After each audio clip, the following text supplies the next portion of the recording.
하나님 말씀 보도록 하겠습니다. 요한복음 8장 1절부터 11절입니다. 요한복음 8장 1절부터 11절입니다.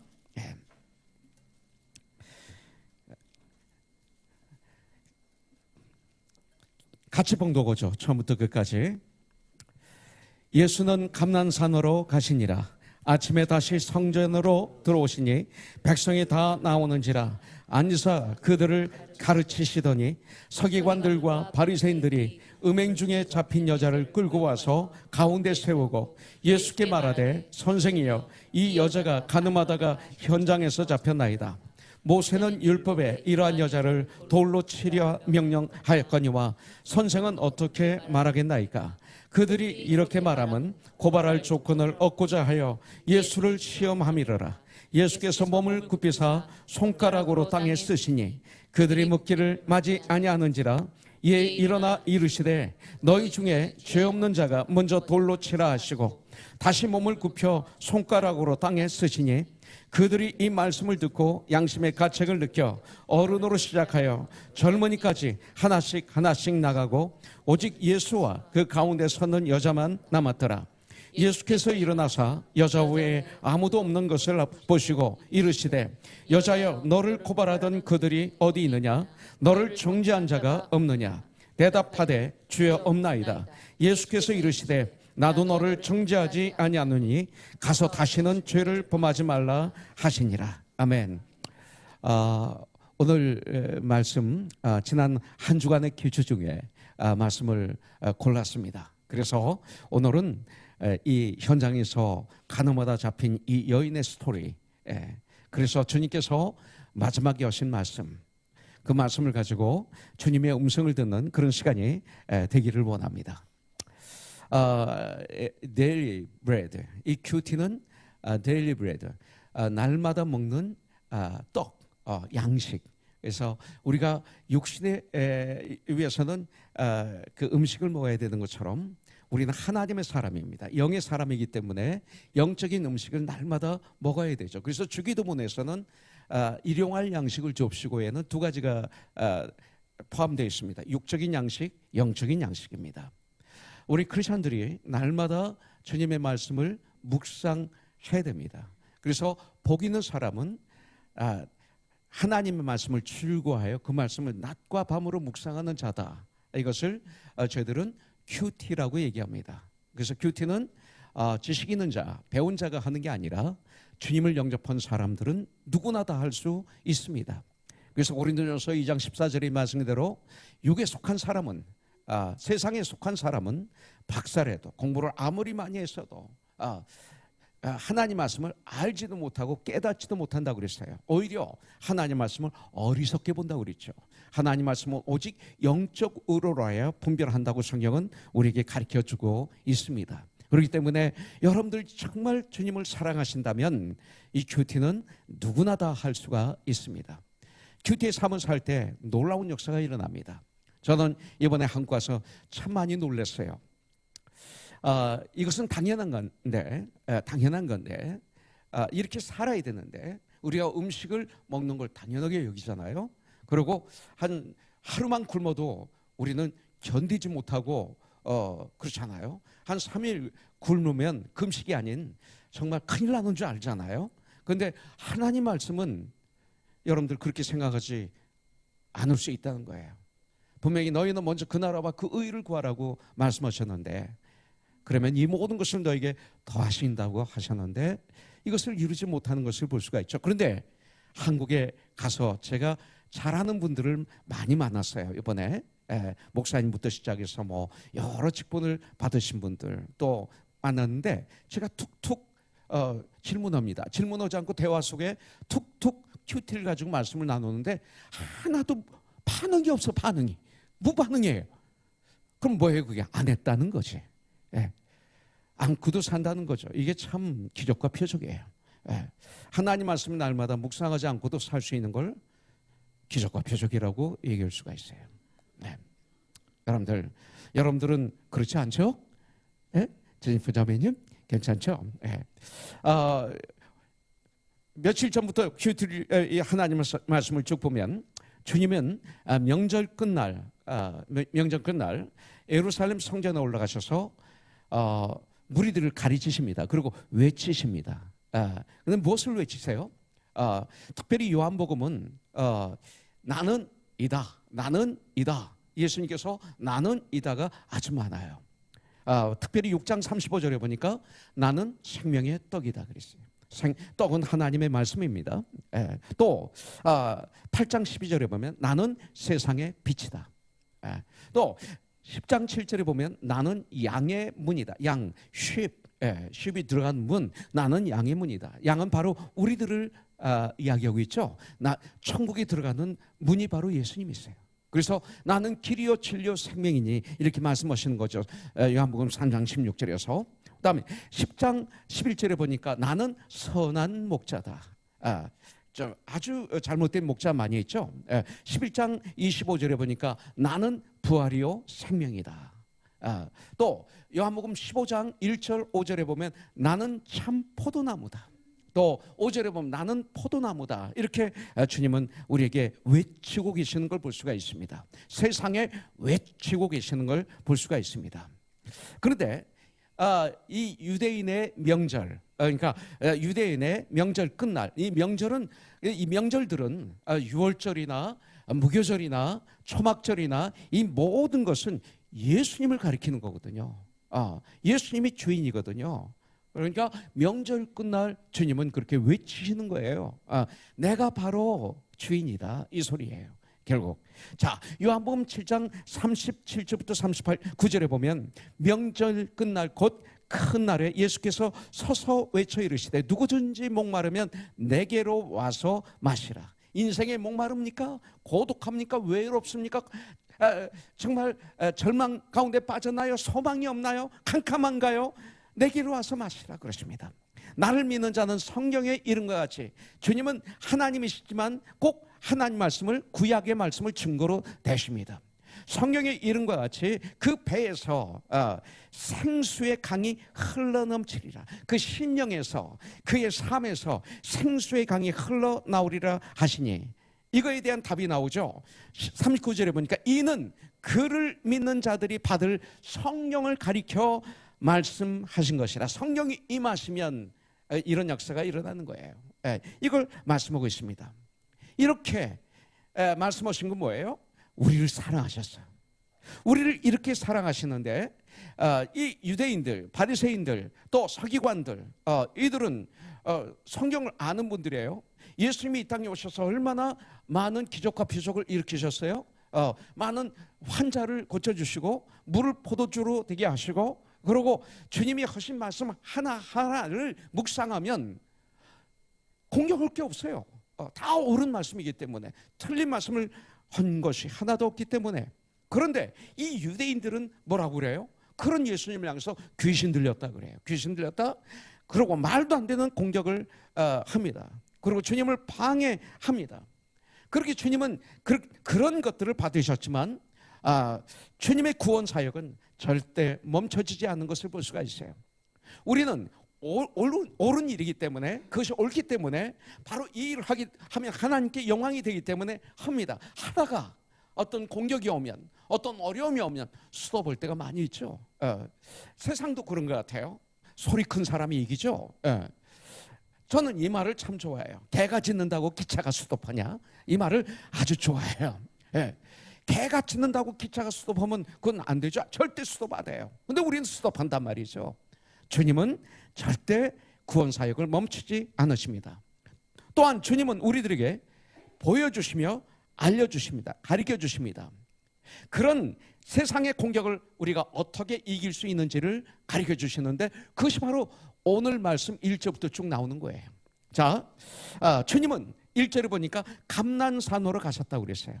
그냥 읽을 수도 있지만 이 말씀을 한번 묵상해 보십시오. 이게 무슨 뜻인지. 여러분들 어려움이 있으면 사람들에게 위로받고 싶어서 전화하지 않습니까? 솔직히. 외롭고 고독할 때 아는 사람에게 전화하지 않습니까? 만나서 같이 밥 먹고 그러죠. 그것이 우리들이 할 수 있는 일이죠. 당연히 할 수 있어요.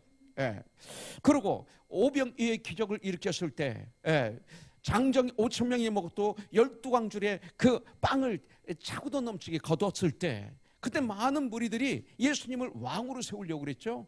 그때 주님은 어떻게 하십니까?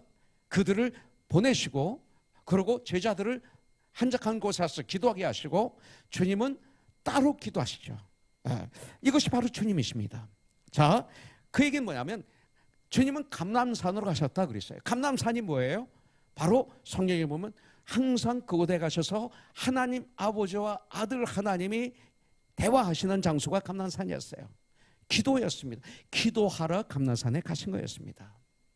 주님은 사람들의 위로 그리고 격려 아닌 그 아버지 하나님과의 만남의 시간을 그럴 때마다 가지셨던 거예요. 이것이 바로 능력입니다. 저와 여러분들의 능력은 여기 있는 거예요. 사람들에게 위로받는 거 필요합니다. 때때로. 왜냐하면 바울도 너희가 나의 위로라고 성경에 나와요. 그러나 그것은 주님의 일을 얘기하는 것입니다. 그러나 사람들의 위로와 격려는 안개와 같습니다. 바람과 같습니다. 나에게 그렇게 역사하지 않습니다. 위로를 받으면 좋은 것 같으면 끝나고 나면 허무합니다. 그것이 인간이에요. 진정한 능력은 기도입니다. 그런데 이것은 세상적으로 외롭습니다. 그렇지만 우리는 이 시간이 필요합니다. 예수님은 또 아침에 다시 성전에 들어오십니다. 많은 백성들이 주님 앞에 나왔다고 그랬어요. 무리가 다 주님 앞에 나왔다고 성경 기록이 되어 있어요. 그런데 주님은 주님께 온 그들을 가리키십니다. 주님은 주님께 오는 사람들을 절대 거절하지 않습니다. 여러분들 필요할 때 주님께 오십시오. 가십시오. 주님은 수고하고 무거운 짐진 자들아 다 나에게로 오라. 내가 너희를 편히 쉬게 하리라. 우리에게 말씀하셨습니다. 우리에게 프로포즈하고 계십니다.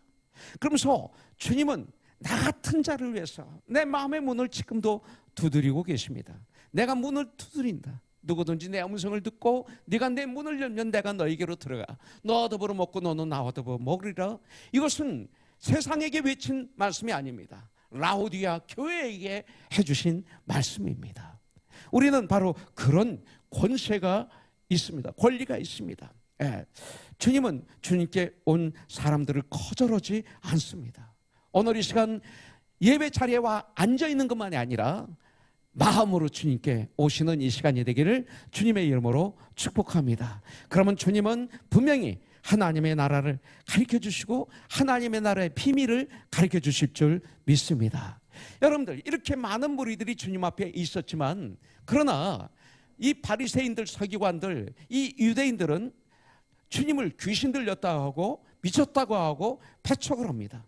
그렇습니다. 그들은 귀가 들을 귀가 없었습니다.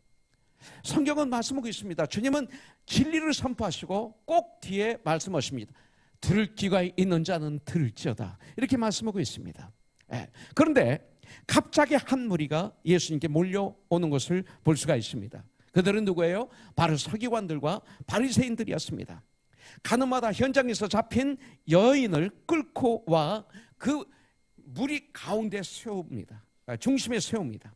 4절 5절에 보니까 예수께 말하되 선생이여 이 여자가 가늠하다가 현장에서 잡혀나이다. 모세는 율법에 이러한 여자를 돌로 치라 명하였거니와 선생은 어떻게 말하겠나이까? 이렇게 질문합니다. 자, 이 질문에는 엄청난 함정이 있습니다. 예수님이 엄청난 어려움에 처하신 것입니다.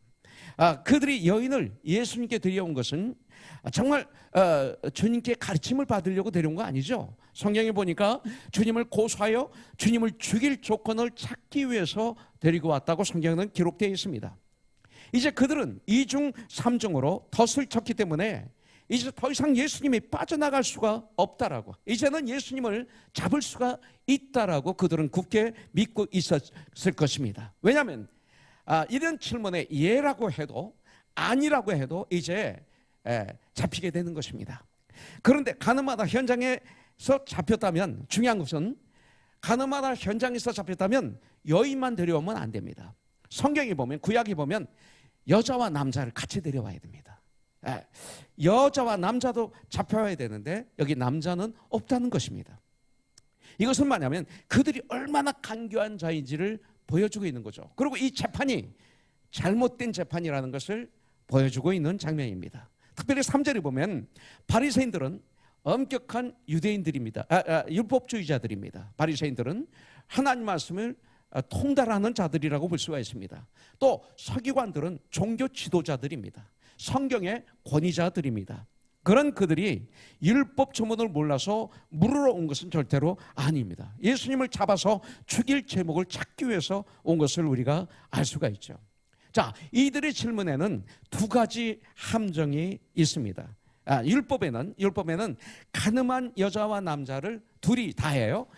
여자와 남자를 돌로 쳐 죽이게 되어 있습니다.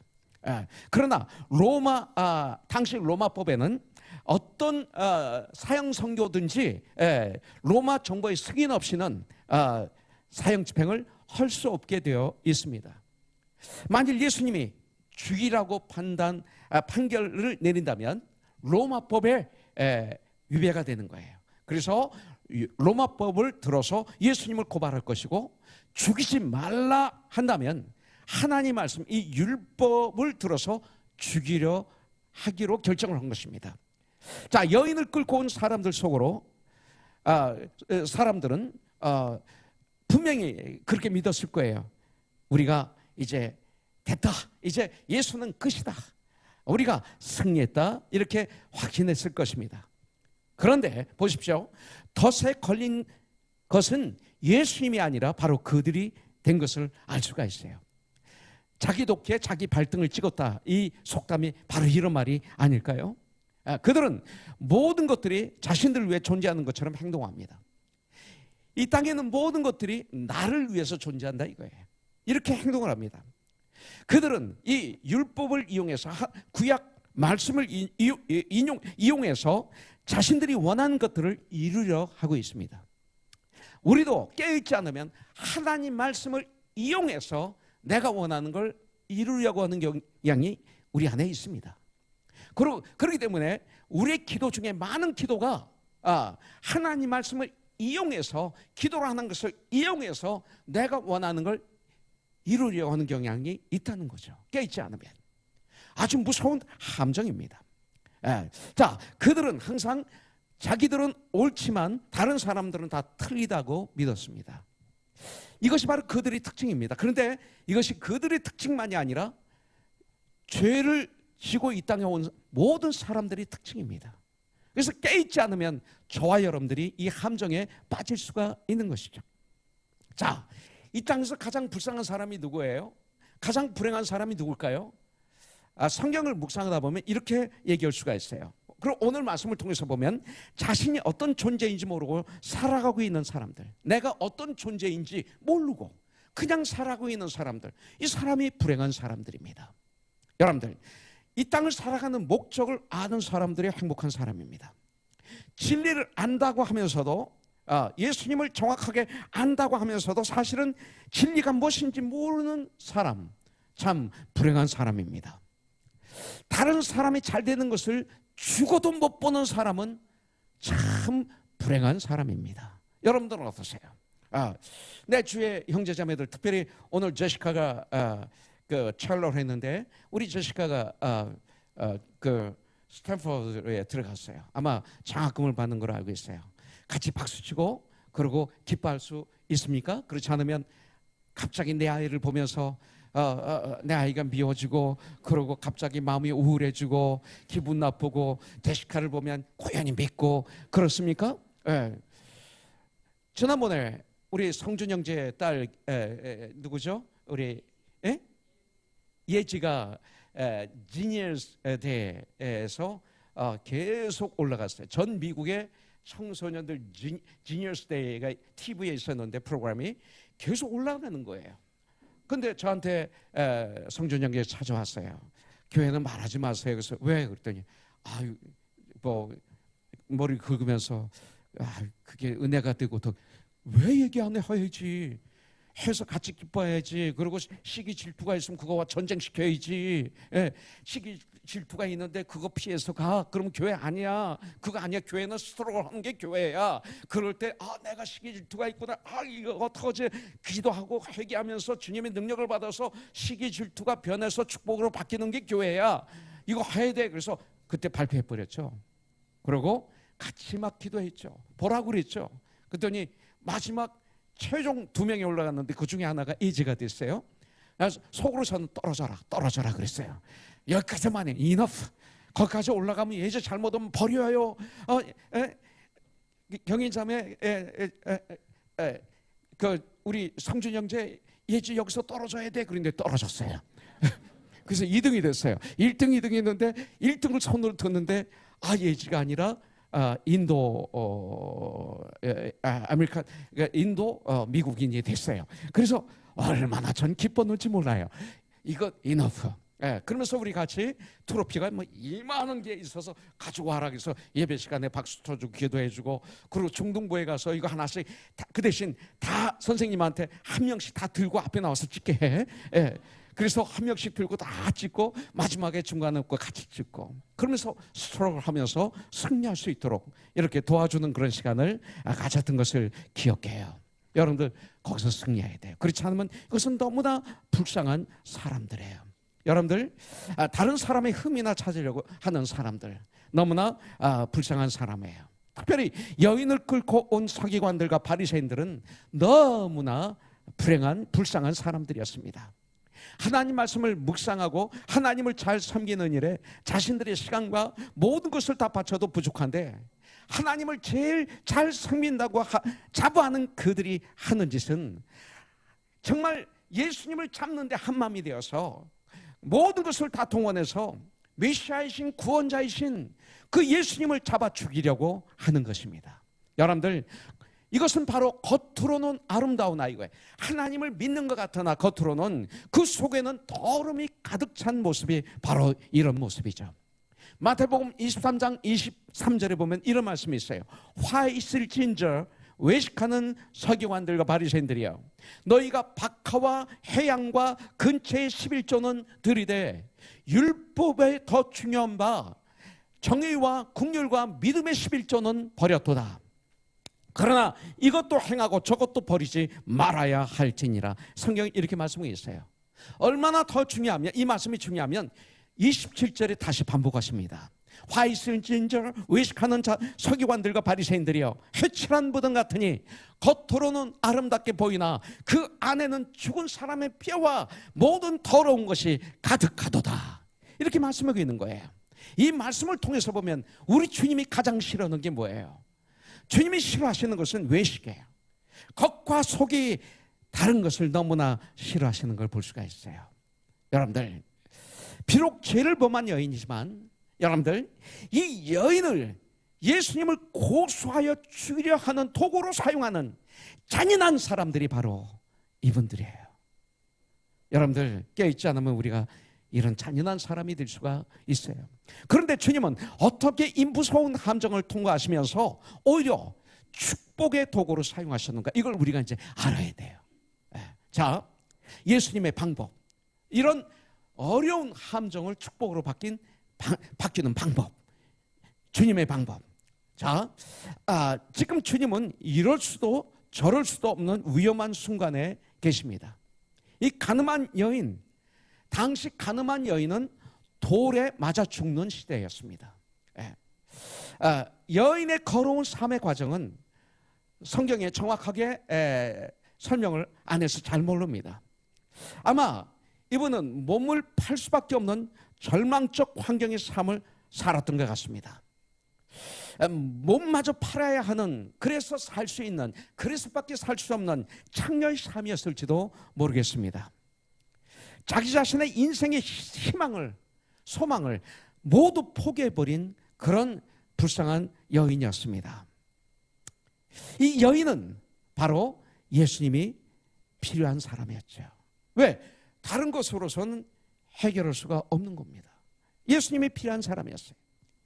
이 여인의 문제를 해결해 주실 수 있는 분은 오직 예수님이셨습니다. 여러분들, 죽음의 문제를 누가 해결해 줄 수 있어요? 예수님이에요.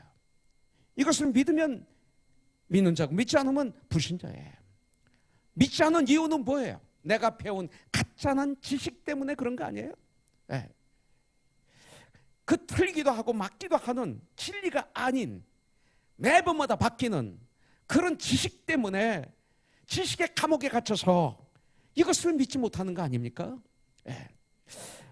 그렇다면 주님이 하신 그 말씀, 주님이 걸어가신 그 삶, 주님이 이루신 모든 것을 보고 분별할 수 있잖아요.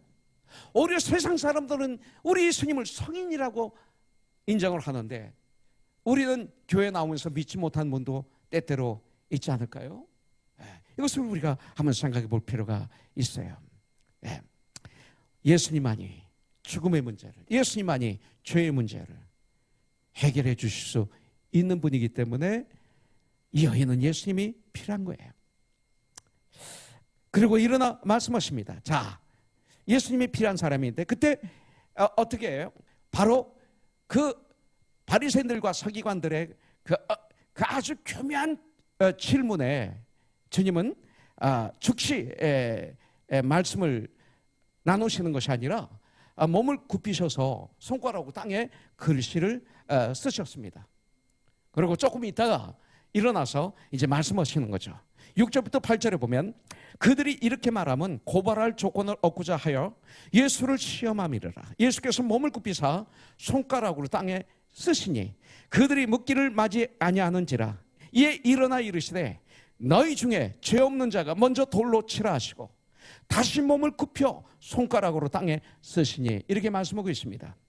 자, 7절에 보면 너희 중에 죄 없는 자가 먼저 돌로 치라고 말씀하셨습니다. 신명기 17장 7절에 보면 범죄자를 죽이기 위해서는 이런 자를 죽이기 위하여는 증인이 먼저 그에게 손을 댄 후에 증인이 먼저 그에게 돌로 친 후에 뭇백성이 그 다음에 모든 사람들이 손을 댈지니라 돌로 칠지니라 너는 이와 같이 하여 너희 중에서 악을 취할지니라 이런 말씀이 있습니다. 이 말은 뭐냐면 증인이 먼저 손을 대면 그 다음 사람들이 손을 댈 수 있다 이거예요. 자, 이건 뭐냐면 자, 돌에 맞아 죽은 그 사람이 억울하게 죽은 것을 나중에 알게 되면 제일 먼저 돌을 집어서 던졌던 그 증인이 책임을 져야 되는 거예요. 그 다음부터 돌을 던진 사람은 책임이 없어요. 그것을 우리가 알고 있어야 돼요. 그러면서 주님은 다시 몸을 굽히고 그리고 손가락으로 땅에 글씨를 쓰셨습니다. 어떤 글씨를 쓰셨을까? 이 큐티 하시면서 혹시 어떤 글씨를 쓰셨을까로 고민하신 분이 이 자리에 계신다면 얘기 안 할게요. 그 고민하시면 안 돼요. 그런 거로 하지 마세요. 그런 것이 아니라 거기에 뭐를 쓰셨을까? 이런 말을 쓰셨을까? 저런 말을 쓰셨을까? 이런 생각하면 큐티가 아니에요. 그거는요. 그거 하지 마세요. 지금 많은 신학교에서 박사학위를 받는데 거기에 무엇을 쓰셨을 것이다 가지고 박사학위 받는 사람이 많아요. 그런데 그건 가짜 박사학위예요. 아무리 좋은 대학에서 박사학위를 줘도 그거는 말도 안 되는 거예요. 여러분들 여기에 7절에 보면 그들이 계속 재촉하는 모습을 볼 수가 있어요. 허리를 굽혀서 땅에 글씨를 쓰시는데 그런 주님을 향해서 그들은 막 지금 재촉하는 거예요. 막 빨리 얘기해라, 빨리 얘기해라. 생각을 기회를 주지 않는 거예요. 하나님께 기도할 수 있는 기회를 주지 않는 거예요. 바로 이럴 때 승리하는 비결, 주님은 즉시 말씀하지 않으셨다. 이걸 우리가 알아야 돼요. 주님은 즉시 말씀하지 않으셨다. 즉시 나의 감정을 폭발하고 내 생각, 내 방법, 나의 지식, 나의 경험 등을 말씀하지 않으셨다. 이것이 승리하는 비결이에요. 저와 여러분들은 때때로 즉시 반응함으로 얼마나 많은 손해를 받습니까? 저도 그런 경우가 가끔 있어요. 한번 그렇게 실수하고 나면 밤에 저는 잠을 자지 못해요. 너무 괴로워서 내가 또 왜 즉시 그렇게 얘기했지. 목사가 돼가지고 아니 기도해야지 먼저 마음으로. 아니 성경은 뭐라고 말씀하실까? 주님이라면 어떻게 하셨을까? 이 생각 좀 하고 그러고 말해야지. 그냥 말이 나오자마자 너무나 내 마음이 격해서 그냥 즉시 말했던 적이 있었어요. 그러면 하고 난 다음에 얼마나 고통스러운지 몰라요. 물론 회개를 통해서 제가 조금이라도 성장하니까 다행이지만 그렇지 않았으면 큰일 나는 거죠. 여러분들은 어때요? 여러분들은 그런 적이 없습니까? 아주 중요한 거예요. 주님은 즉시 말씀하지 않으셨어요. 이것이 승리의 비결이에요. 두 번째, 기도하시는 시간이었을 거예요. 그 시간이.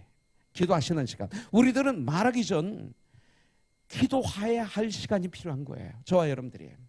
주님은 무시로 기도하시면서 우리들에게 본을 보여주신 거예요. 하나님이신 예수님이 그냥 하시면 되는 거예요. 하나님이시니까. 그런데 모든 일을 기도로 하셨어요. 그것은 뭐냐면 너희들 이렇게 하면 승리할 수 있다. 우리에게 가르쳐 주시는 거예요. 도저히 해결할 수 없는 상황을 만났을 때 이길 수 있는 방법, 기도라는 거예요. 기도.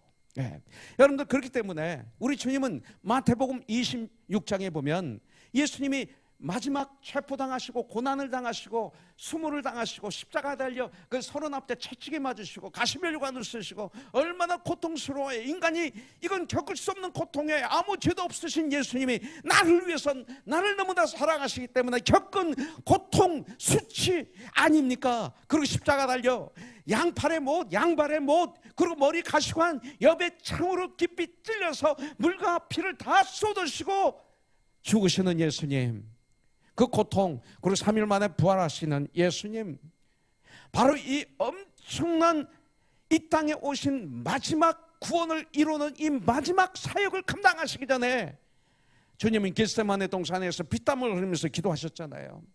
아버지, 할 수만 있으면 이 잔을 나에게서 지나가게 하여 주시옵소서. 그러나 내 뜻대로 하지 마시고 아버지 뜻대로 하여 주시옵소서. 그런데 세 번째 기도는 뭡니까? 아버지여 내가 받겠나이다. 기도는 이런 능력을 주는 거예요. 기도는 내 뜻이 아버지 뜻으로 바뀌게 해주는 거예요. 기도는 두려움을 몰아내는 놀라운 천국의 무기인 거예요. 이것을 통해서 주님은 너 이렇게 하면 승리할 수 있어 가르쳐 주시는 거죠. 마가복음 1장 35절에 보십시오. 새벽 5일의 미명에 주님은 한적한 곳에 가셔서 기도하셨지 않습니까? 그러고 난 다음에 보세요. 다른 동네에 전도하러 가야 하리라. 내가 이 일 때문에 왔노라. 하나님이신 예수님이 전도하러 가시기 전에 기도하셨잖아요. 기도는 이런 능력이 있는 거예요. 누가복음 6장 12절부터 16절 보십시오. 산에서 밤이 맞도록 기도하셨는데 그냥 기도하셨습니까? 그 다음날 아침에 어떤 일이 일어났어요? 12명의 제자를 임명하시잖아요. 여러분들 이렇게 하면 넌 승리할 수 있어 우리에게 가르쳐 주시는 거예요. 삶을 통해서. 그 다음에 한 가지 더 있죠. 그들의 흥분된 마음을 가라앉힐 시간을 주시려고 그랬을 거예요. 그들의 흥분이 가라앉아야 되는 거예요. 죽지 말하면 그 안에 나의 흥분된 잘못된 감정이 들어가 있기 때문에 실패하는 거예요. 내가 흥분하면, 내 마음이 격하면, 내가 분노에 쌓이면 앞이 캄캄하잖아요. 아무것도 안 보이잖아요. 그래서 그냥 막 이야기하고 막 행동하잖아요. 그때 그분에게 교훈한다고 됩니까? 그때 그런 자녀에게 교훈한다고 듣습니까? 안 듣잖아요. 바로 그들이 마음이 가라앉을 때까지 기다리는, 가라앉도록 도와주는 이 작업이 저와 여러분들에게 필요하잖아요. 바로 이것을 말씀하던 거죠. 여러분들이 자녀를 양육할 때 이런 작업이 필요한 거죠. 이런 지혜가 필요한 거죠. 상대방에게 시간을 주는 거예요. 이것이 너희 중에 죄 없는 자가 라는 말의 의미는 행동의 죄만이 아니라 마음으로 짓는 죄까지도 말씀하시는 거예요. 그래서 주님은 네가 입으로 짓는 죄보다 네 마음으로 짓는 데가 더 크니라 이렇게 말씀하시잖아요. 자, 마음으로 짓고 있는 죄까지도 주님은 고치시길 깨닫기를 원하시는 거죠.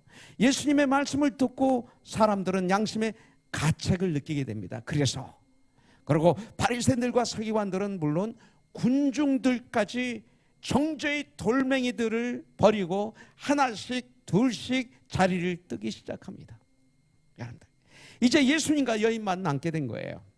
예수님은 여인에게 물으십니다. 10절에 보니까 예수께서 일어나사 여자 외에 아무도 없는 것을 보시고 이르시되 여자여 너를 고발하던 그들이 어디 있느냐? 너를 정죄한 자가 없느냐? 너무나 지혜로우세요. 바로 이런 교육이에요. 예수님은 다 아시면서도 이 여인에게 물으시는 것입니다. 자, 물으시는 거예요. 제가 서울에서 우리 홍성표 전도사 설교를 수요예배 설교를 다 들었어요. 들으면서 깜짝 놀란 게 몇 가지가 있어요. 그래서 제가 홍성표 전도사한테 전화를 했죠. 내가 수요예배 네가 큐티 설교하는 걸 다 들었다. 그런데 내 설교에 좀 문제가 몇 개 있다. 한번 이걸 듣고 나한테 전화해서 내 문제는 이거였습니다. 답해라. 제가 그 자리에서 막 하면서 너 이게 문제야. 이럴 수가 있어. 전도사. 그러면 끝나는 거예요. 그런데 그렇게 딱 했더니 들은 거예요. 전화가 와서 할 수 없이 제가 지난 수요일 날 예배 시간 1시간 전에 전화를 했어요. 발견해서 했는데 엉뚱 목사님 제가 구체적으로 적용하는 걸 안 해서 죄송합니다. 아니야 그거 말고 아주 중요한 거 있어. 너는 말할 때마다 저는 이렇게 생각합니다. 이럴 것 같습니다. 하는데 목사가 앞에 서서 성경 말씀을 이렇게 생각합니다. 저렇게 생각합니다. 이럴 것 같습니다 하면 그게 무슨 메시지냐. 성경은 이렇게 말씀하십니다. 성경은 이렇습니다라고 전해야 되는 거지. 그러고 딱 얘기했더니 그러는 거예요. 본인이 몰랐던 거예요. 지혜가 필요하겠죠. 이게 지혜인지 아닌지 모르겠습니다. 그러나 지혜가 아닐까요? 우리 영관 형제에게도 제가 했어요. 우리 지훈 간사에게 지난주 예배 시간에 설교 끝난 다음에 그 사이에 그 인터벌 시간에 그 파일을 해서 우리 영관 형제에게 줘라. 그래서 내가 와서 얼굴을 마주대고 뭐가 문제인지 한번 우리 점검하자. 그랬어요. 그래서 어제 둘이 만나서 얘기를 나눴죠. 나누면서 설명을 같이 하면서 우리 같이 더 성장하는 그런 기회를 잡았습니다. 저는 우리 교회에서 사역하는 우리 형제자매들이 멋있는 그리고 능력이 있는 그리고 쓰임받는 사람들이 되기를 원해서 저 나름대로 한번 그렇게 하고 있습니다. 그런데 이것은 바로 제가 왜 그렇게 했느냐, 지난 한 주 동안 서울에서 이 말씀을 준비하면서 제가 적용한 겁니다. 적용하면서 했더니 앞으로 홍성표 전사가 고칠지 안 고칠지, 영환 형제가 고칠지 안 고칠지는 모르지만 제 사명은 감당했다고 믿습니다. 이것은 하나님의 말씀을 묵상하고 말씀을 삶 속에서 적용시키는 방법 중에 하나가 아닐까요?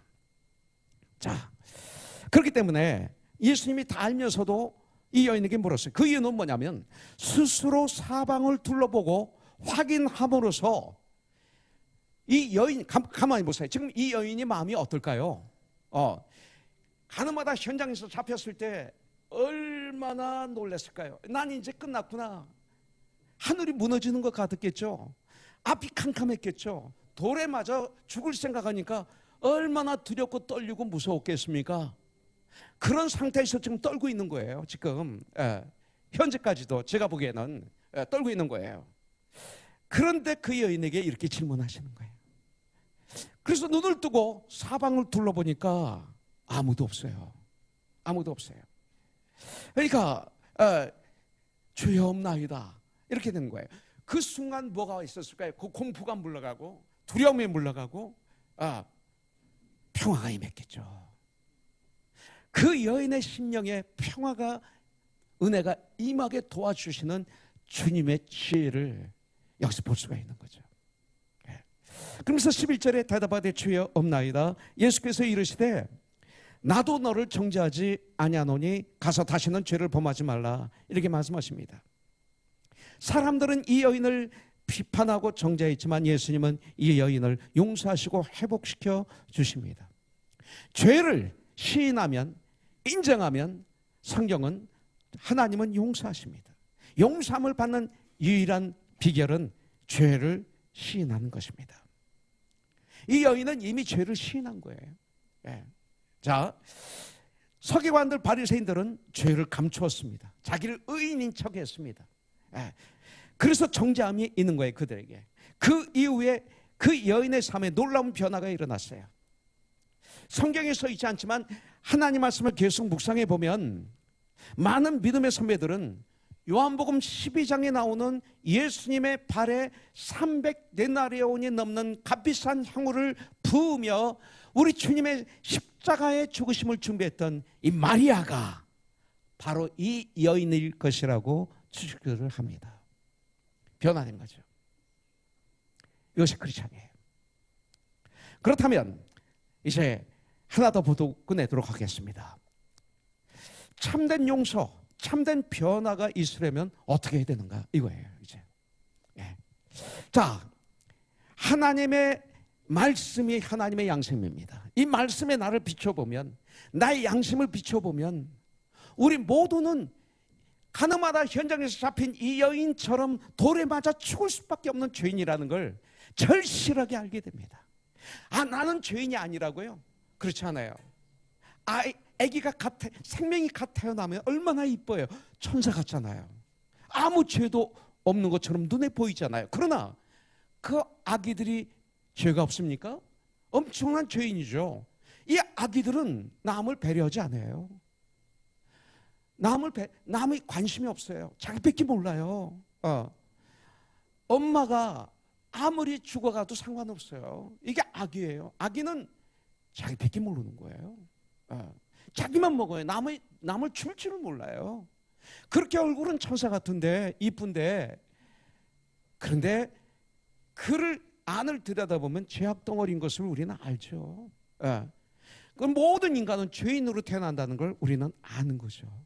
이번에 서울 갔더니요, 여자들이 거기가 비슷해요. 얼굴이 다 이뻐요. 근데 저런 엄마가 옆에서 수술한 거예요 그래요. 참 많이 기도했어요. 우리 교회도 계실 텐데. 그런데 속으로 이런 생각을 했어요. 해라. 성형수술 해라. 하지만 이 다음 처음 가서 예수님이 못 알아볼 정도로만 하지 말라. 해라. 주님이 우리를 만드셨는데 사고가 나서 교통사고 나고 뭐 여러 가지 이유 때문에 할 수 있어요. 그런데 허대 하나님이 창조하신 그 가장 아름다운 그 상태, 전 그게 제일 아름답거든요. 그래서 전 여기에 사실은 교통사고 나서 이게 후천성 언챙이가 됐어요. 자세히 보면 이것도 나가고 여기도 나가고 이빨도 제 이빨이 아니에요. 여기 다 나가서 운전하다가 실수해가지고 수술했는데 지금 이거 뭐 한국 가서 조금만 하면 다 고칠 수 있어요. 근데 그냥 놔두는 거예요. 처음에는 TV에 내 얼굴을 비추면 이게 드러나요. 그래서 헐까도 했다가 그냥 놔두자. 이걸 보면서 그 당시 좋은 일을 허락하다가 사고 났으면 괜찮죠. 근데 나쁜 일을 허락하다가 사고 난 거야. 그래서 이걸 보면서 너 조심해. 항상 깨어있어. 너 그러면 이렇게 돼. 저를 깨우기 위해서 그냥 놔두는 거예요. 자주 얘기하지만 제 컴퓨터의 패스워드가 5653이에요. 5653. 여러분들 제 방에 들어서 쓰고 싶으면 5653 하면 들어올 수 있어요. 제 전화기도, 제 아이패드도 패스워드가 5653이에요. 그 5653은 1975년 제가 감옥에 들어가서 한 3개월 있었을 때 죄수 번호가 5653이에요. 저 이걸 보면서 그때를 생각해라. 5653을 칠 때마다 저는 너 그때를 생각해. 네가 그때 어떤 형편이었지? 인생이 제일 밑바닥에 떨어졌을 때지? 인생이 가장 캄캄할 때지? 그때 예수님 너 만났지? 너 그때를 생각해. 그래서 저는 그걸 쓰는 거예요. 여러분들. 그런데 이 성경 말씀을 비춰보면 내가 보여요. 내가 어떤 사람인지. 얼마나 더러운 죄인인지. 그렇다면 어떻게 하면 죄 용서함을 받고 변화된 삶을 살 수 있을까? 어떻게 하면 현재 구원을 누리면서 살 수 있을까? 어떻게 하면 죽음을 이기는 방법은 무엇일까? 이거예요. 오늘 말씀을 통해서 보면 첫째는 나의 죄를 시인하고 나의 죄를 고백해야 돼요. 하나님께. 그리고 성도에게도 고백해야 돼요. 사실은 서로들 죄를 고백하고 이렇게 성경이 나와 있어요. 하나님께만 고백한다고 되는 건 아니에요. 예. 참 해결을 해야 돼요. 시인하기가 그렇게 힘들어요. 여러분들 성경은 말씀하고 있어요. 로마서 3장 10절에 보면 기록된 바 의인은 없나니 하나도 없으며 그랬어요. 예. 죄를 시인하기 위해서는 어떻게 해야 돼요? 겸손해져야 돼요. 낮아져야 돼요. 하나님의 은혜가 임하야만이 죄를 시인할 수 있는 거 아세요, 여러분들? 그렇잖아요? 예. 그렇지 않으면 죄를 시인할 수가 없어요. 왜냐하면 하나님의 은혜가 임하지 않으면 나는 교만 덩어리니까. 나잖아요. 세상은 나예요. 성령 충만할 때 나는 이런 죄인이었습니다. 그런데 하나님의 은혜로 이렇게 되는 거죠. 하나님의 은혜가 임하면 내가 얼마나 더러운 죄인인가를 알게 되는 거예요. 그때 이제 시인하게 되는 거죠. 로마서 1장 21절부터 23절 25절에 보니까 하나님을 알되 하나님을 영원하게도 아니하며 감사하지도 아니하고 오히려 그 생각이 허망해지며 미련한 마음이 어두워졌나니 22절 스스로 지혜 있다 하나 어리석게 되어 23절 썩어지지 아니하는 하나님의 영광을 썩어질 사람과 바꾸고 새와 짐승과 기어다니는 동물 모양의 우상으로 바꾸었느니라 이렇게 말씀하고 있어요. 25절에 보면 이는 그들이 하나님의 진리를 거짓 것으로 바꾸어 피조물을 조물주보다 더 경배하고 이 천지만물을 창조하신 창조주 하나님보다 피조물을 하나님이 창조하신 그것들을 더 경배하고 섬깁니다. 주는 곧 영원히 찬송할 이시로다. 아멘. 그랬어요. 이 말씀을 통해서 보면 세 가지가 있어요. 21절에 보면 첫째는 하나님을 인정하지 않는 죄. 이게 무서운 죄예요. 하나님이 없다 하는 죄. 창세기 1장 1절에 보면 태초에 이 천지 만물을 하나님이 창조하셨느니라. 이걸 부정하는 죄예요. 자, 두 번째는 23절에 보면 하나님을 하나님으로 섬기지 않는 죄예요. 하나님을 하나님으로 섬겨야 돼요. 알면 섬겨야죠. 마귀는 예수님이 하나님의 아들인 걸 알죠. 그러나 섬기지 않죠. 죽이려고 하죠. 이게 마귀 속성이에요. 알면 섬겨야 되는 거예요. 세 번째 25절에 보면 하나님의 뜻대로 살지 않는 죄인들이에요. 이 세 가지. 우리들이 죄가 용서받는 유일한 길은 하나님 앞에 나와서 예수님 앞에 나와서 나의 죄를 시인하고 고백하는 거예요. 참된 회개예요. 저는 저의 예화를 많이 듭니다. 일주일 동안 내가 살아가면서 얼마나 많이 실수했을 거예요. 나도 인간이잖아요. 연약해서 쓰러진 게 얼마나 많았을 거예요. 그걸 내가 드러내고 그것을 어떻게 말씀을 통해서 이기고 승리인가 이런 예화를 쓰기를 좋아해요. 이것이 큐티 설교예요. 그런데 오늘은 좀 다른 예화를 여러분들에게 해드릴게요. 예화집에 나온 예화예요. 네. 이태리에 오스나 총독이 있었다고 그래요. 네. 바르셀로나의 제수선을 순시할 때라고 합니다. 바르셀로나라는 제수들을 태운 배를 순시할 때인데 총독은 그 자리에서 제수 한 사람 한 사람에게 어떤 이유로 이곳에 제수의 몸으로 오게 되었는지를 물었다고 합니다. 그들은 모두 다 자기는 억울하다고 호소했대요. 난 무죄입니다. 나는 억울합니다. 난 감옥에 들어갔을 때 그걸 알아요. 재판하기 전에 죄수들끼리 모여서 모의 재판을 합니다. 그래서 감옥에 아주 많이 들어왔던 사람이 판사가 되는 거예요. 그 다음에 이제 검사가 되고 그 다음 변호사가 되고 거기서 모의 재판을 다 합니다. 그리고 이 판사가 몇 년 하면 그대로 돼요. 굉장히 똑똑해요 이분들. 제가 한 120일 있는 가운데 별거 다 봤는데 이거 하면서 준비하는 거예요. 근데 준비할 때 하나에서 열까지 다 내가 죄가 없다라고 얘기를 해요. 그래야 된대요. 네. 똑같아요. 다 그렇게 호소했대요. 그런데 그 중에 어떤 한 사람만이 나는 죽을 죄를 범했습니다라고 고백했대요. 무슨 죄냐 그랬더니 그는 아내와 자식을 굶기지 않게 하기 위해서 하면 안 되는 줄 알면서도 도적질을 했다고 눈물을 흘면서 후회하며 시인했다고 그럽니다. 그러니까 이 오스나 총독이 지팡이를 들어서 그분의 등을 때리면서 이 못된 놈아, 이곳은 의인들만 있는 곳인데 너 같은 죄인이 들어와 있다니 당장 나가라. 그래서 죄수선에서 쫓겨났답니다. 근데 이것을 읽으니까 기억나는 거 있죠? 성경에 많이 이와 같은 이야기들이 많이 나오잖아요. 삭개오가 구원받았어요. 그래서 이 쇠리 삭개오가 구원받고 자기 집에 예수님을 모십니다. 친구들, 쇠리들, 세상 사람들 장성 초청해서 이들도 구원받게 하기 위해서 잔치를 벌립니다. 그래서 예수님이 그들과 음식을 먹고 있는데 바리새인들이, 서기관들이, 유대인들이 공격합니다. 저는 예수가 구원자라고 했고 메시아라고 그랬는데 죄인들과 함께 밥을 먹는다 비판하니까 뭐라고 그러셨어요? 나는 의인을 부르러 온 것이 아니라 죄인을 부르러 왔노라 그러세요. 그렇다면 의인은 어떡하죠? 의인은 구원 못 받잖아요.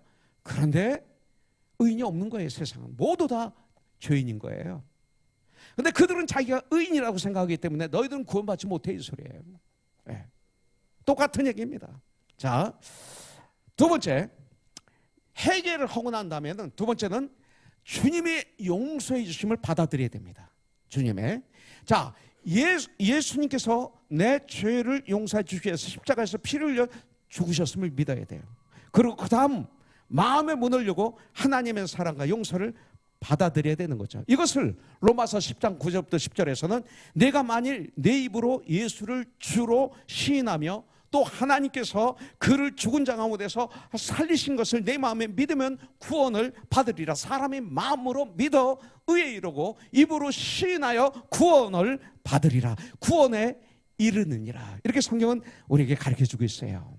여러분들, 믿음은 나를 용서하시는, 내 모습 그대로를 받아주시는 하나님의 사랑을 내가 믿고 받아들이는 것, 이것이 바로 믿음입니다.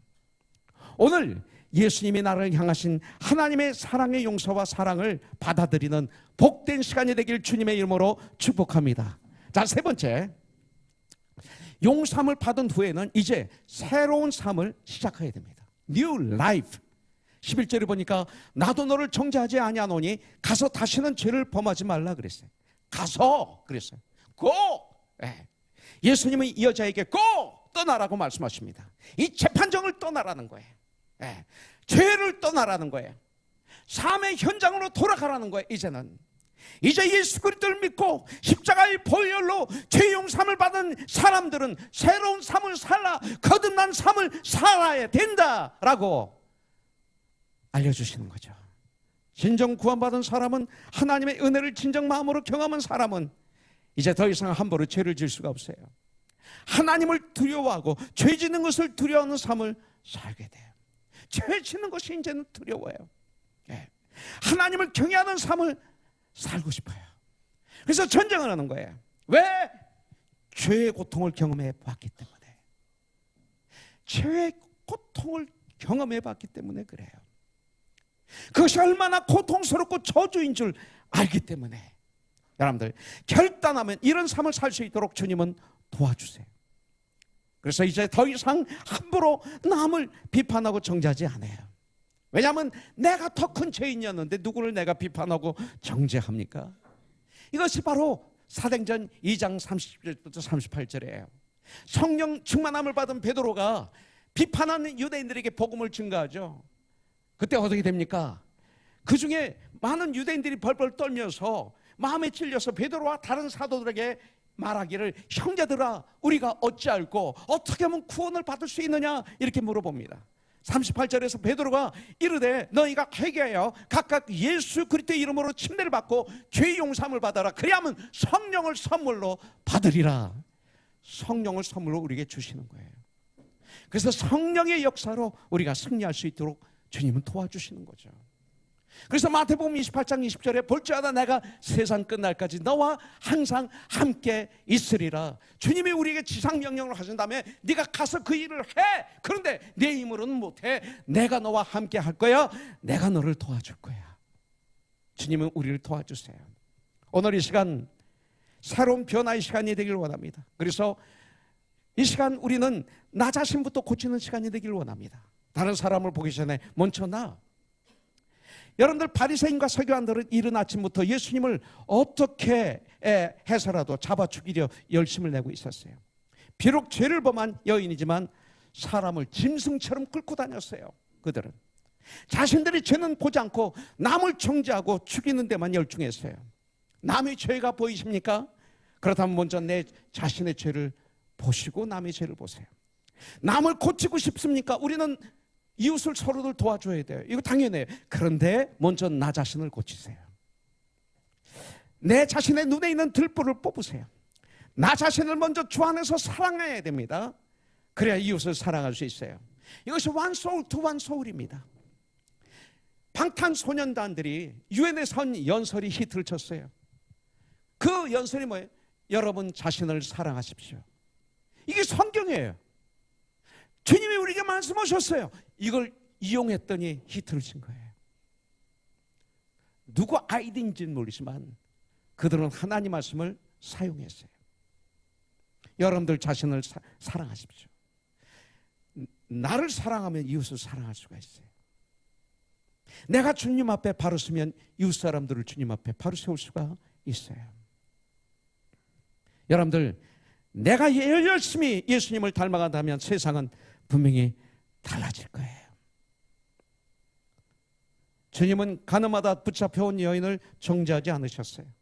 새로운 삶 기회를 주셨어요. 오늘 우리 역시 이 여인과 같은 죄인들이었어요. 내 범죄 사실을 남들이 모른다고 해서 의인이 아닙니다.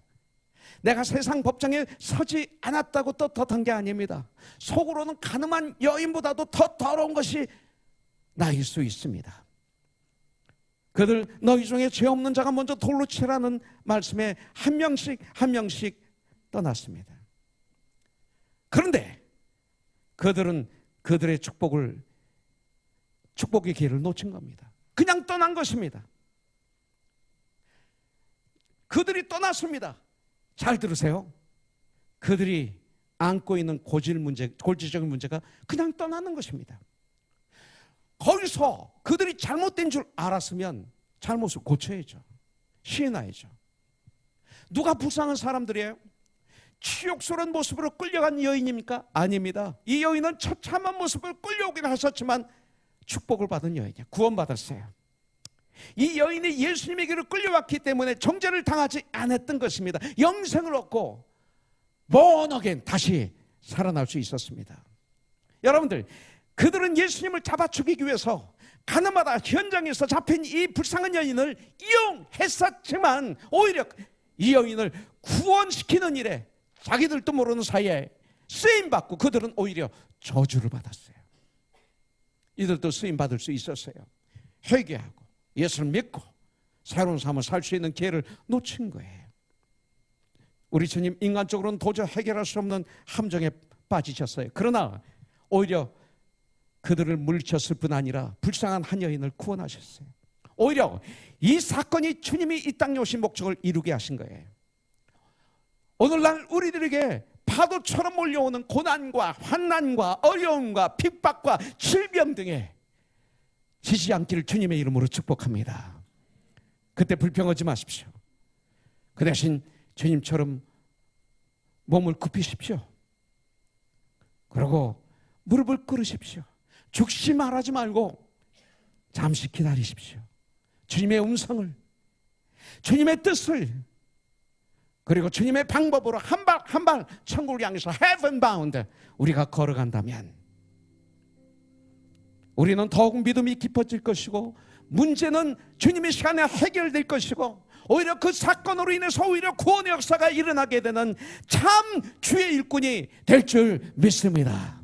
오늘 이 시간 예수님을 나의 구세주를 주인으로 모셔드리십시오.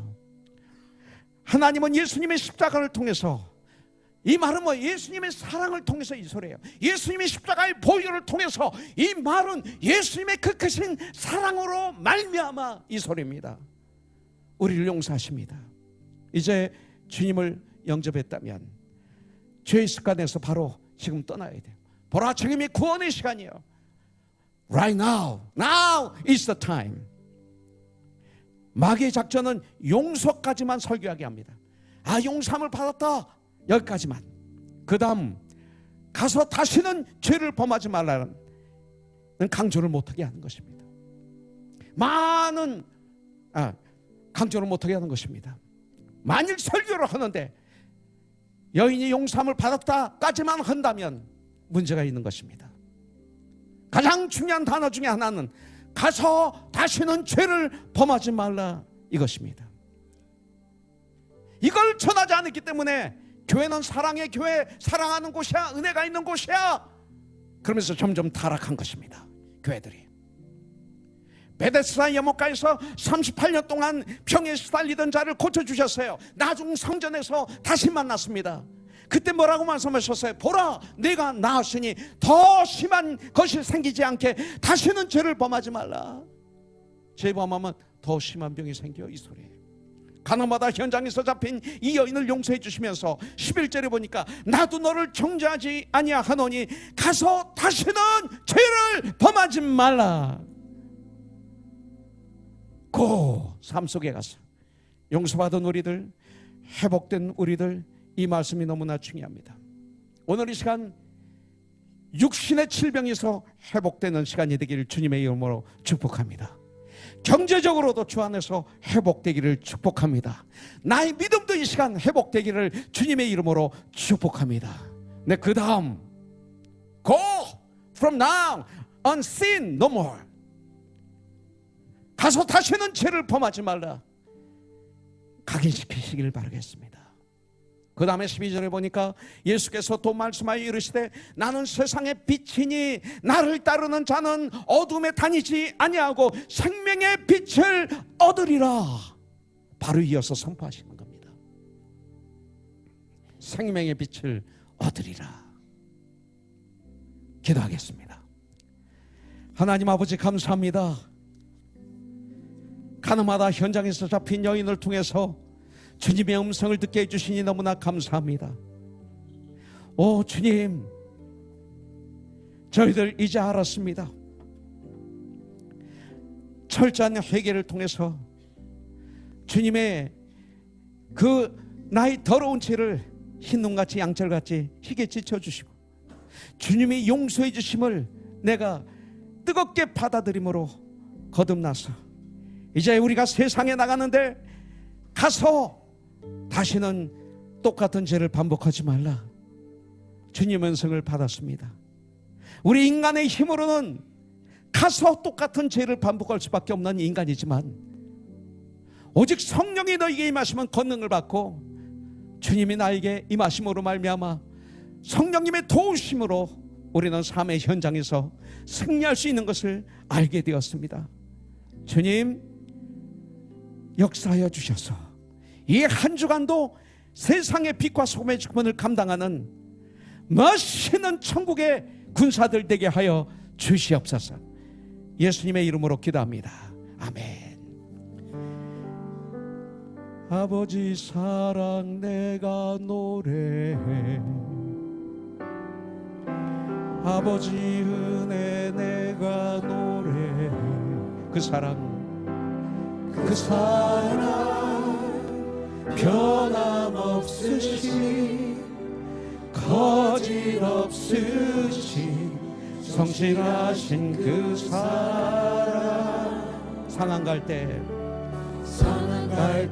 꺾지 않으시는 꺼져가는 등불 끄지 않는 그 사랑, 변함없으신 거짓없으신 성실하신 그 사랑.